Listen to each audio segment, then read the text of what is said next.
Galveston, Texas was a paradise before the Great Storm of 1900. It was among the most modern communities in the country at the time, being one of the first cities to utilize electricity and telephones. Galveston, with a population upwards of 37,000 people, also had a reputation for being one of the most wealthy cities in the entire country at the time, with many factors contributing to its success. One such aspect of the city that contributed to its financial prosperity was the natural water channel that ran through the island, giving it a very accessible seaport to most ships, and therefore a thriving economy built on commerce. However, as we will soon see, not all of Galveston's geographical features meant it would succeed.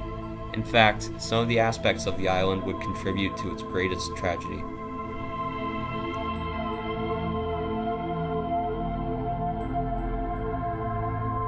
Isaac Klein was the chief meteorologist of the Galveston Weather Bureau, serving from 1889 until 1901. Klein, prior to the Galveston hurricane, assured city leaders that no storm of any magnitude could bring any harm to the city whatsoever. However, in reality, Galveston was prone to devastation by hurricanes due to a variety of reasons. Two of which being that the highest point in Galveston resided only 8.5 feet above sea level, and the city itself had no seawalls to prevent a massive flooding should any storm land at Galveston. In addition to these factors, Galveston itself was positioned on an island on the border of the Gulf of Mexico and the Galveston Bay. With two bodies of water on either side of the city, the risk of Galveston being devastated by a tropical storm was not only likely, it was inevitable.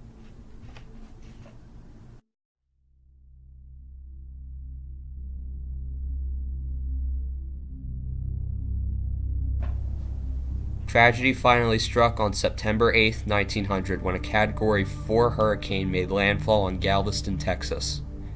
The results of the storm were horrific. 3,600 buildings were devastated. Almost 6,000 lives were lost. The wind produced by the storm was estimated to be in excess of 120 miles per hour with massive storm surges. This natural disaster is estimated to be the largest in American history. The footage you are currently viewing is a panorama of the St. Mary Orphanage in Galveston, Texas. During the storm of 1900, all 10 of the sisters were killed and only 3 of the orphanage's 94 children survived.